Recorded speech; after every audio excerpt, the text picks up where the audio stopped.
Welcome to TSBP Talks, Episode 2. Today we'll be discussing the board rules adopted at the May 2021 board meeting. And as always, you can find the relevant documents and links in the show notes based on what we're discussing today. The May adoptions were relatively straightforward, and those will go into effect June 9th, 2021. So by the time you listen to this recording, they will be in effect. Our first adoption was to Board Rule 291.11, Operation of a Pharmacy. And these amendments were largely clerical in nature and corrected citation references to the Texas Pharmacy Act and Board Rule 291.3, along with the short title of that rule. You can see the updated citation references in the May board meeting agenda under item D.1.1.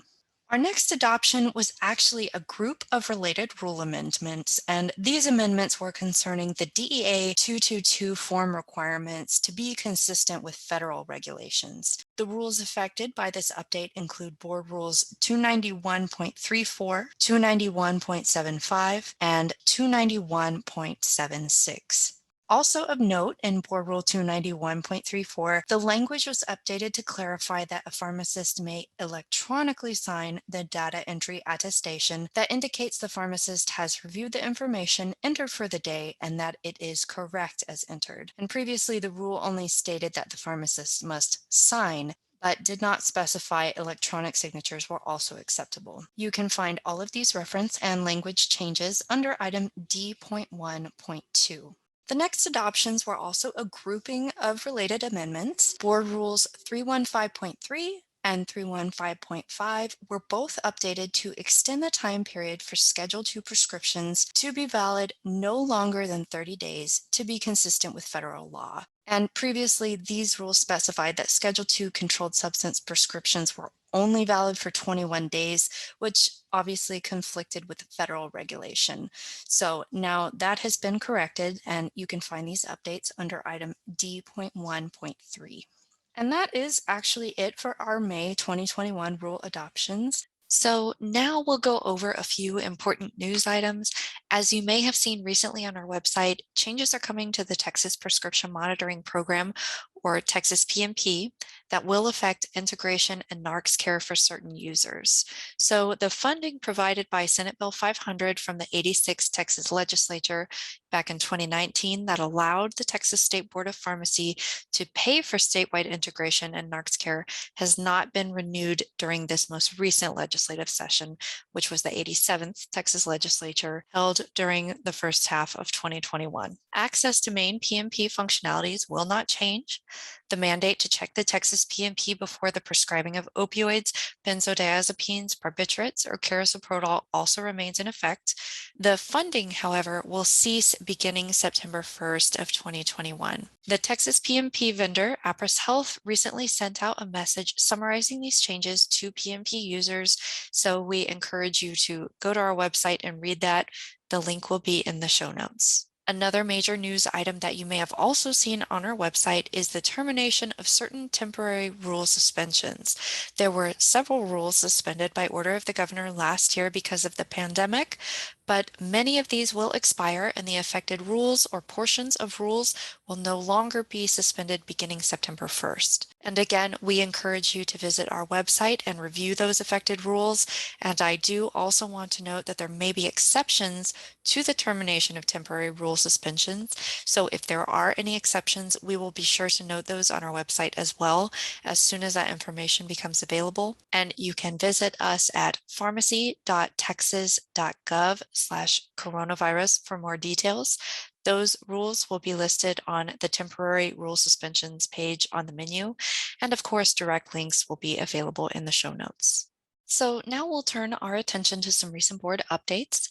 As many of you may know, our Executive Director, Allison Benz, is retiring after 27 years of dedicated service to the Texas State Board of Pharmacy.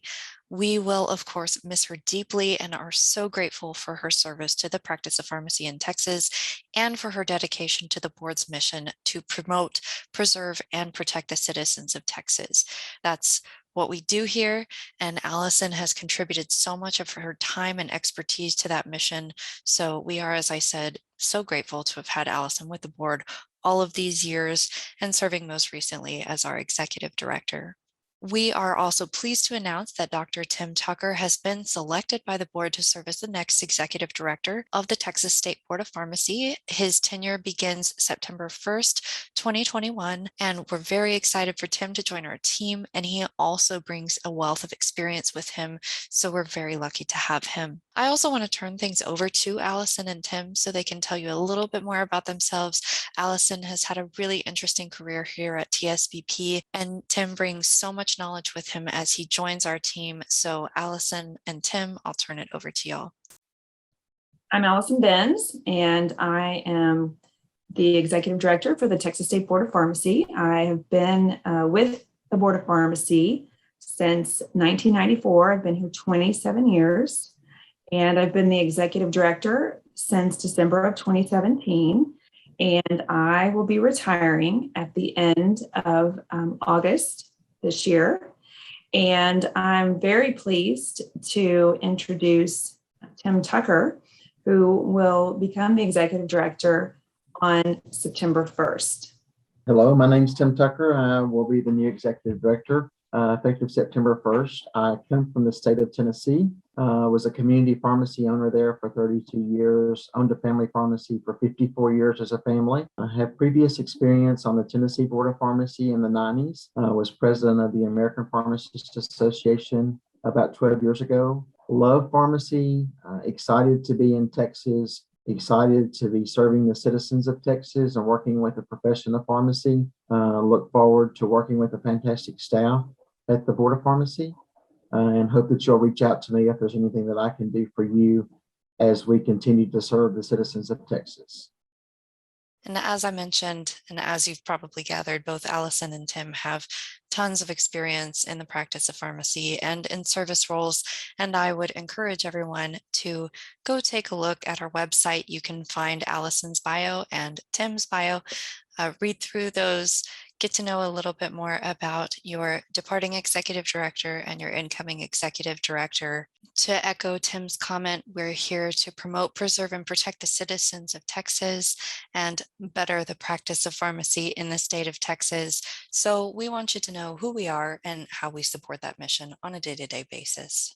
And of course, those links will be in the show notes if you'd like to take a look at our executive director bios, and you can also take a look at our board member bios as well to see who sits on the board at any given time, and that's always updated when there are changes to the board members. And that will just about wrap up this episode of TSBP Talks. Thank you as always for listening. I did want to close out this episode with a note that the board rules adopted during the August 2021 board meeting will go into effect sometime in September. That date hasn't been finalized yet, but when those are available, our next podcast episode will also cover those.